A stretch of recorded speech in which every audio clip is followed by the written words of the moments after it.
नवरात्रों में नहीं कर सकते। पूजा पाठ तो कर लेना।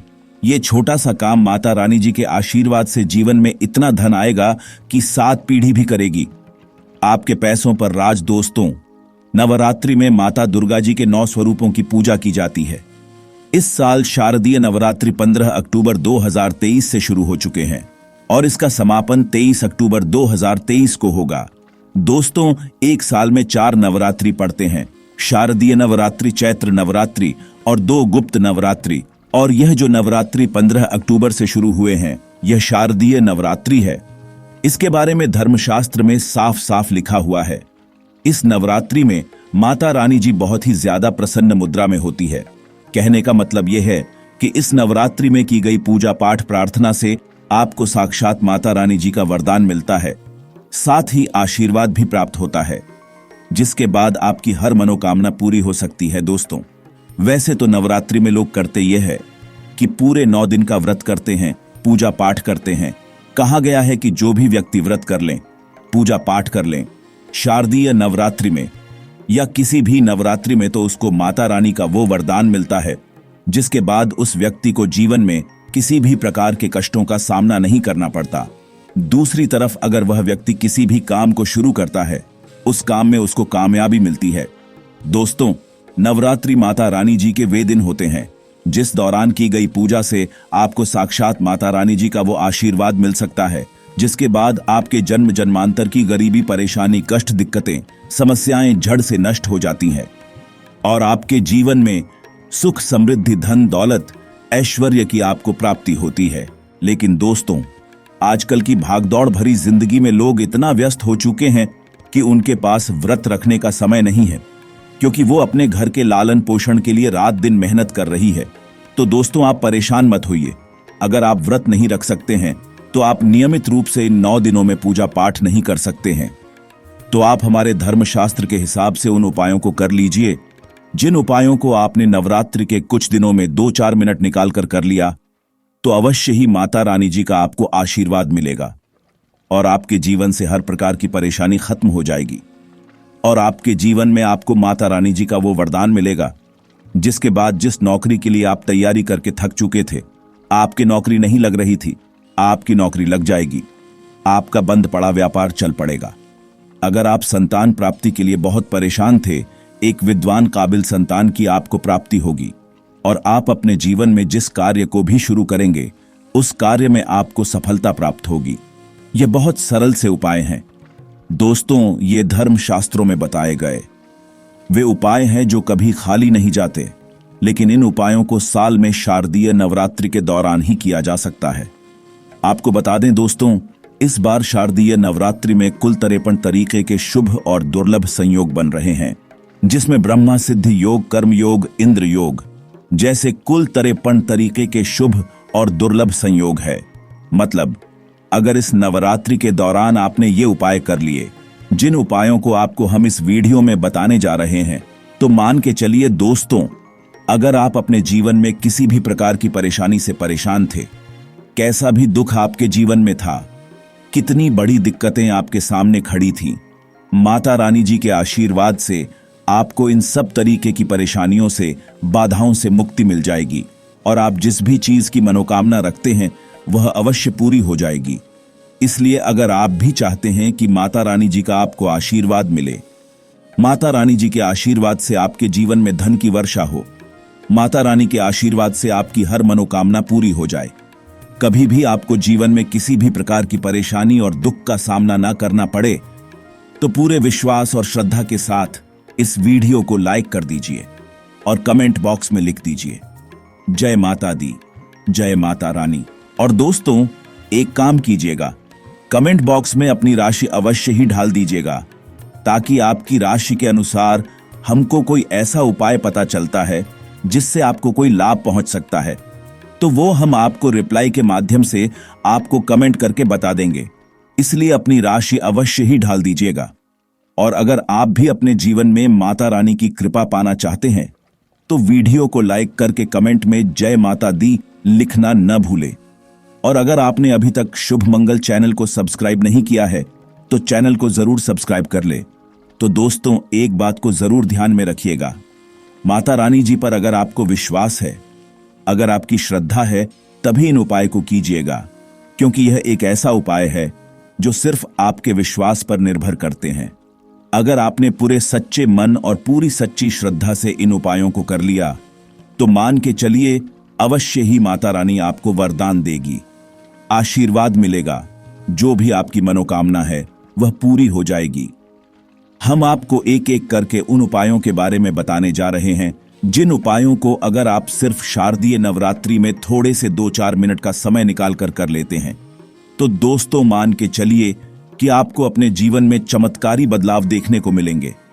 कैसे भी बड़ी परेशानी में आप फंसे हों, उस परेशानी से आपको मुक्ति मिल जाएगी और आपके जीवन में हर मनोकामना अवश्य पूरी होगी।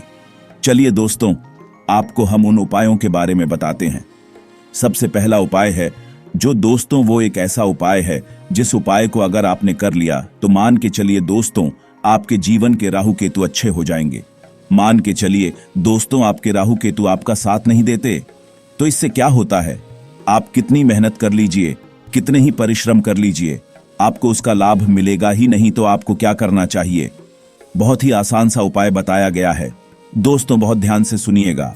दोस्तों नवरात्रि के 3 दिन ये उपाय आपने कर लिया तो मान करके चलिए आपके राहु केतु का दोष आपके ऊपर चल रहा था वह कम होना शुरू हो जाएगा। आपके राहु केतु आपका साथ देंगे, मतलब कि आप जो भी कार्य करेंगे उसमें आपको सफलता मिलेगी। तो आपको बस क्या करना है, जावित्री जो आप जानते हैं बहुत आसानी से मिल जाती है। जावित्री का इस्तेमाल कई पूजा पाठ में, धार्मिक कार्यों में होता है। कई लोग इसको खाना बनाने में इस्तेमाल करते हैं, लेकिन आपको जावित्री मार्केट से 3 खरीद के लानी है, क्योंकि ये 3 दिन का उपाय है। आपको 3 जावित्री खरीदनी है, फिर एक पीतल का पात्र लेना है दोस्तों। और ध्यान रखिएगा, माता रानी जी की पूजा में पीतल के पात्र से जब पूजा पाठ की जाती है तभी हमें उस पूजा का लाभ मिलता है और वह पूजा संपन्न मानी जाती है। आपको क्या करना है, शाम के वक्त सूर्य के बाद, बहुत ध्यान से सुने दोस्तों, शाम के वक्त सूर्यास्त के बाद नहाना धोना है, लाल वस्त्र धारण करना है, पीतल के पात्र को लेकर के माता रानी जी की चौकी के सामने जाना है। और अगर आपके घर पर चौकी है तो बहुत अच्छी बात है, चौकी नहीं लगाई है तो जहां पर पूजा घर है आपका, जहां पर माता रानी जी की मूर्ति है, तस्वीर है, वहां पर जाना है। पीतल के पात्र में एक जावित्री कपूर की मदद से जला लेना है। अब इसे जलाते हुई जावित्री कपूर को आपको घर की छत पर ले जाना है। यहां पर आपको दुर्गा चालीसा का पाठ गिन के 2 बार करना है और जावित्री को अपने हाथ से गोल गोल घुमाते रहना है जब तक वह खत्म ना हो जाए। 3 दिन अगर ये उपाय आपने कर लिया तो आपके राहु केतु आपका साथ देंगे। आप अपने जीवन में जो भी निर्णय लेंगे उस निर्णय से आपको फायदा होगा और आप अपने जीवन में कामयाब होते चले जाएंगे। दोस्तों ये महा उपाय है, सिर्फ 3 दिन, ये 3 दिन कर लीजिए और माता रानी जी का आपको आशीर्वाद मिलेगा और आपके राहु केतु आपका साथ देना शुरू कर देंगे। दूसरा उपाय है शत्रुओं से मुक्ति पाने का महा उपाय। दोस्तों ये बात आपको पता नहीं होगी, लेकिन आपके कुछ ऐसे गुप्त शत्रु हैं जो आपको नुकसान पहुंचाना चाहते हैं, जो चाहते हैं कि आप बर्बाद हो जाए। क्योंकि दोस्तों आज का जीवन एक ऐसा जीवन है और आज का समाज एक ऐसा समाज है जिस समाज में अगर आप जीते हैं और चाहे आप सादा ही जीवन जी रहे हैं, आपके शत्रु आपसे जलने लग जाते हैं और वह बस यही चाहते हैं कि किसी भी तरीके से आपको बर्बाद कर दे, चाहे उसके लिए उनको कितने रुपए खर्च करने पड़े। तो दोस्तों अगर आप चाहते हैं कि गुप्त शत्रु जो आपके पीछे पड़े हो आपका कुछ न बिगाड़ पाए, आपके परिवार का कुछ न बिगाड़ पाए, तो यह उपाय कर लीजिए जो आपको हम बताने वाले हैं। गोमती चक्र अगर आप नहीं जानते हैं तो किसी भी पूजा भंडार की दुकान पर चले जाइए, गिन के वहां से 5 गोमती चक्र खरीद कर ले आइए। फिर आपको सुबह नहाना धोना है और नवरात्रि के किसी भी दिन आप ये उपाय कर लीजिए। इस गोमती चक्र को लेकर के अपने घर के पूजा घर पर बैठना है जहां पर माता रानी जी की वो मूर्ति है और चित्र है। यहां पर आपको एक घी का दीपक जलाना है। ध्यान रखिएगा, घी का दीपक जला रहे हैं, ये गाय के दूध से बना हुआ घी होना चाहिए। इसमें एक लौंग ढाल देना। ये लौंग ढालने के बाद आपको माता रानी जी के आगे नतमस्तक होना है। अब इस गोमती चक्र को लेना है, अपने हाथ में अपने सिर के ऊपर से बाएं से दाएं और घुमाना है। अपने परिवार के सर के ऊपर से बाएं से दाएं और 3-3 बार घुमाना है। अब आपको यही गोमती चक्र ले जा करके घर के पास के किसी भी नीम के पेड़ के पास गाड़ देना है। नीम के पेड़ के पास गाड़ने को इसलिए कहा गया है क्योंकि नवरात्रि में माता रानी जी नीम के पेड़ पर वास करने आती है। माता रानी के 9 स्वरूप है। 9 स्वरूप में से 5 स्वरूप इस नवरात्रि में नीम के पेड़ पर वास करते हैं। और अपने गोमती चक्र नीम के पेड़ के पास कहीं भी गाड़ देना तो मान कर चलिए दोस्तों, आपके लाखों शत्रु आपके खिलाफ खड़े हो, माता रानी के आशीर्वाद से आपका कुछ भी नहीं बिगाड़ पाएंगे। अब तीसरा उपाय हम जो आपको बताने जा रहे हैं वो ऐसा उपाय है दोस्तों, इस उपाय को करने भर से मान के चलिए आपके जीवन में धन खींचा हुआ चलाएगा। बहुत ही आसान सा उपाय है।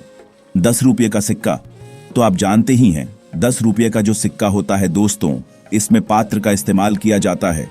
इसको बनाने में ये बहुत ही पवित्र होता है और बहुत ही अच्छे माने गए हैं। तो आपको बस यह करना है कि 10 रुपये का एक ऐसा सिक्का लेकर के आना है जिसमें वैष्णो माता जी की तस्वीर हो, कला चित्र हो। वो सिक्का ले आइए। आपको बस क्या करना है कि घर पर लाना है। सुबह के वक्त नहाने धोने के बाद इसको पूजा घर पर रख दीजिए। अब आपको प्रतिदिन इस पर सिंदूर छिड़क देना है, सिंदूर लगा देना है। ये करने के बाद अब आपको जब नवमी हो जाए 10वें दिन एक लाल पोटली लेनी है। लाल पोटली में इस सिक्के को रख दीजिए और लाल धागे से बांधकर अपनी अलमारी में तिजोरी में दक्षिण दिशा में रखें। ये कर देते हैं अगर आप तो मान के चलिए आपके जीवन में आर्थिक समस्याओं से अगर आप फंसे हुए थे, उन समस्याओं से बाहर निकल आएंगे। आपके जीवन में धन आने के रास्ते खुल जाएंगे। दोस्तों, ये सरल सा उपाय है और ये 10 रुपये का सिक्का बस आपको ऐसा ढूंढना है जिसमें माता रानी जी की कला चित्र हो। ये बहुत आसानी से मिल जाता।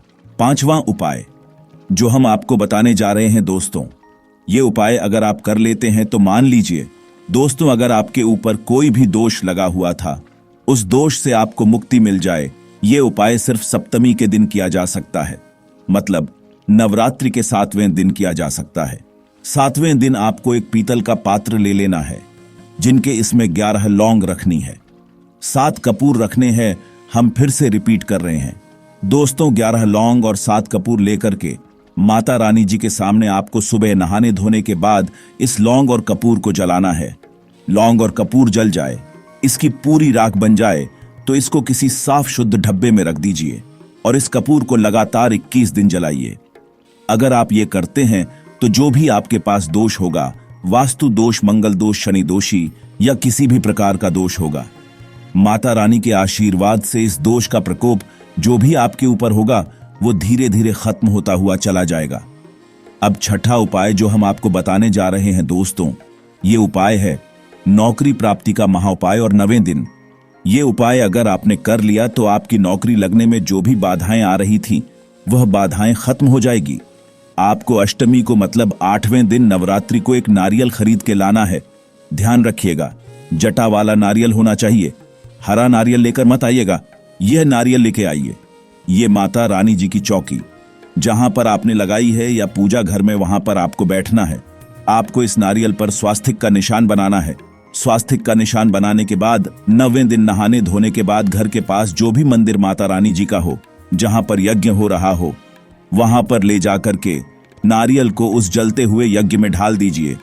अगर ये उपाय कर लिया तो मान के चलिए आपकी नौकरी लगने में जो भी बाधाएं, जो भी परेशानी आ रही थी, ये बाधाएं और परेशानियां खत्म हो जाएगी और अवश्य ही माता रानी जी की आशीर्वाद से आपकी अच्छी नौकरी और आपकी मनचाही नौकरी लग जाएगी। तो दोस्तों, ये थे कुछ उपाय जो आपको इस नवरात्रि में जरूर करने चाहिए।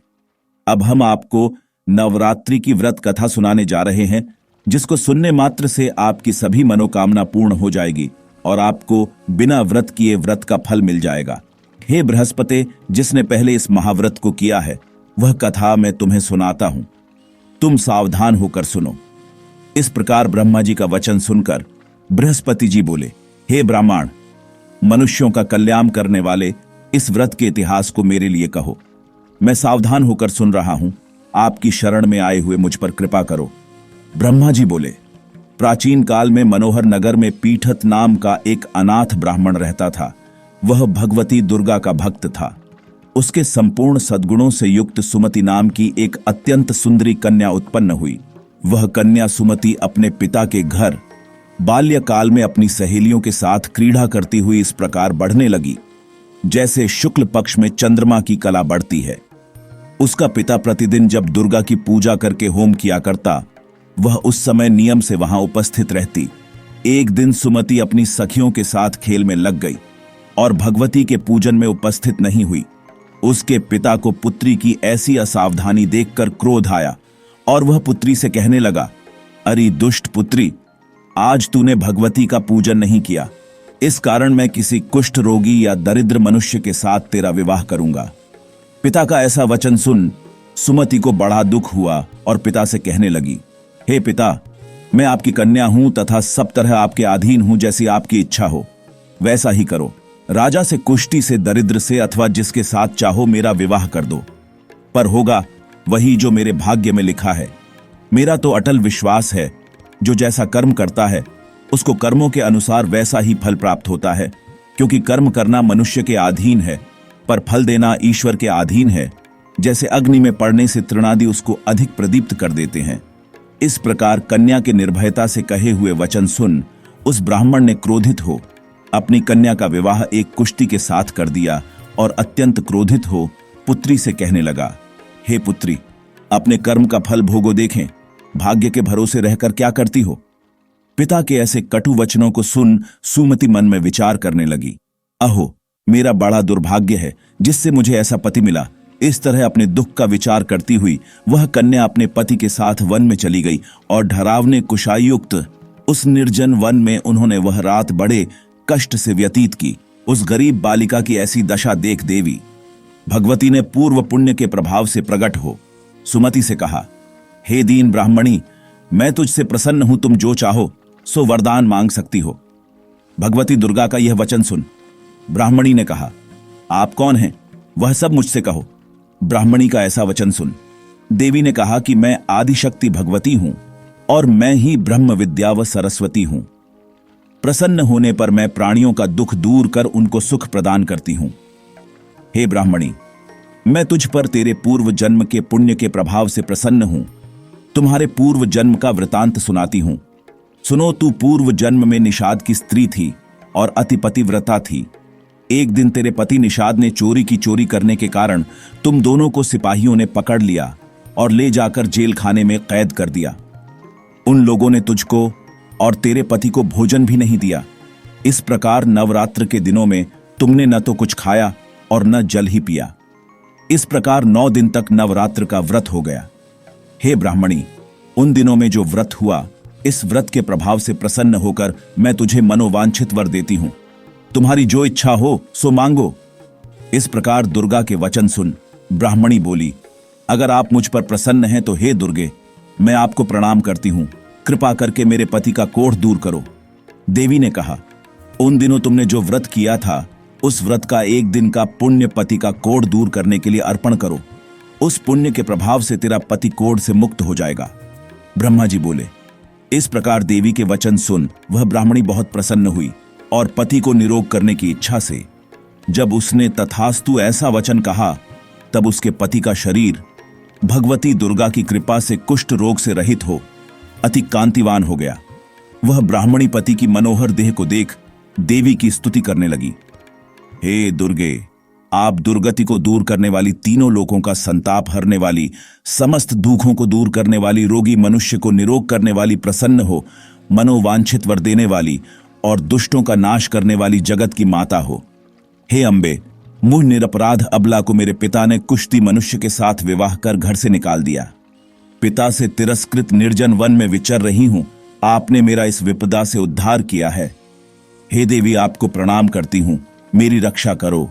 ब्रह्मा जी बोले, हे बृहस्पति, उस ब्राह्मणी की ऐसी स्तुति सुन देवी बहुत प्रसन्न हुई और ब्राह्मणी से कहा, हे ब्राह्मणी, तेरे उदालय नामक अति बुद्धिमान, धनवान, कीर्तिवान और जितेंद्रिय पुत्र शीघ्र उत्पन्न होगा, ऐसा वर प्रदान कर देवी ने ब्राह्मणी से फिर कहा कि हे ब्राह्मणी, और जो कुछ तेरी इच्छा हो वह मांग ले। भगवती दुर्गा का ऐसा वचन सुन सुमति ने कहा कि हे भगवती दुर्गे, अगर आप मुझ पर प्रसन्न हैं तो कृपा कर मुझे नवरात्र व्रत की विधि और उसके फल का विस्तार से वर्णन करें। महात्म्य इस प्रकार ब्राह्मणी के वचन सुन दुर्गा ने कहा, हे ब्राह्मणी, मैं तुम्हें संपूर्ण पापों को दूर करने वाले नवरात्र व्रत की विधि बतलाती हूँ, जिसको सुनने से मोक्ष की प्राप्ति होती है। आश्विन मास के शुक्ल पक्ष की प्रतिपदा से लेकर 9 दिन तक विधिपूर्वक व्रत करें। यदि दिन भर का व्रत न कर सकें तो एक समय भोजन करें। विद्वान ब्राह्मणों से पूछकर घट स्थापन करें और वाटिका बनाकर उसको प्रतिदिन जल से सींचें। महाकाली, महालक्ष्मी और महासरस्वती देवी की मूर्तियां स्थापित कर उनकी नित्य विधि सहित पूजा करें और पुष्पों से विधिपूर्वक अर्घ्य दें। बिजौरा के फल से अर्घ्य देने से रूप की प्राप्ति होती है। जायफल से अर्घ्य देने से, कीर्ति दाख से अर्घ्य देने से कार्य की सिद्धि होती है। आंवले से अर्घ्य देने से सुख की प्राप्ति और केले से अर्घ्य देने से आभूषणों की प्राप्ति होती है। इस प्रकार पुष्पों व फलों से अर्घ्य देकर व्रत समाप्त होने पर 9वें दिन यथाविधि हवन करें। खांड, घी, गेहूं, शहद, जौ, तिल, बिल्व, नारियल, दाख और कदम्ब आदि से हवन करें। गेहूं से होम करने से लक्ष्मी की प्राप्ति होती है। खीर एवं चंपा के पुष्पों से धन की और बेल पत्तों से तेज व सुख की प्राप्ति होती है। आंवले से कीर्ति की और केले से पुत्र की, कमल से राज्य सम्मान की और दाखों से संपदा की प्राप्ति होती है। खांड, घी, नारियल, शहद, जौ और तिल तथा फलों से होम करने से मनोवांछित वस्तु की प्राप्ति होती है। व्रत करने वाला मनुष्य इस विधि विधान से होम कर आचार्य को अत्यंत नम्रता के साथ प्रणाम करे और यज्ञ की सिद्धि के लिए उसे दक्षिणा दे। इस प्रकार बताई हुई विधि के अनुसार जो व्यक्ति व्रत करता है उसके सब मनोरथ सिद्ध होते हैं। इसमें तनिक भी संदेह नहीं है। इन 9 दिनों में जो कुछ दान आदि दिया जाता है उसका करोड़ों गुना फल मिलता है। इस नवरात्र व्रत करने से अश्वमेध यज्ञ का फल मिलता है। हे ब्राह्मणी, इस संपूर्ण कामनाओं को पूर्ण करने वाले उत्तम व्रत को तीर्थ, मंदिर अथवा घर में विधि के अनुसार करें। ब्रह्मा जी बोले, हे बृहस्पति, इस प्रकार ब्राह्मणी को व्रत की विधि और फल बताकर देवी अनंत ध्यान हो गई। जो मनुष्य या स्त्री इस व्रत को भक्तिपूर्वक करता है वह इस लोक में सुख प्राप्त कर अंत में दुर्लभ मोक्ष को प्राप्त होता है। हे बृहस्पति, यह इस दुर्लभ व्रत का महात्म्य है जो मैंने तुम्हें बतलाया है। यह सुन बृहस्पति जी आनंद से प्रफुल्लित हो ब्रह्मा जी से कहने लगे कि हे ब्राह्मण, आपने मुझ पर अति कृपा की जो मुझे इस नवरात्र व्रत का सुनाया। ब्रह्मा जी बोले कि हे बृहस्पति, यह देवी भगवती शक्ति संपूर्ण लोकों का पालन करने वाली है। इस महादेवी के प्रभाव को कौन जान सकता है। बोलो देवी भगवती की जय। तो दोस्तों, आपको हमारी वीडियो कैसी लगी हमें कमेंट में जरूर बताइएगा। साथ ही वीडियो को लाइक करके चैनल को जरूर सब्सक्राइब कर ले। जय माता दी।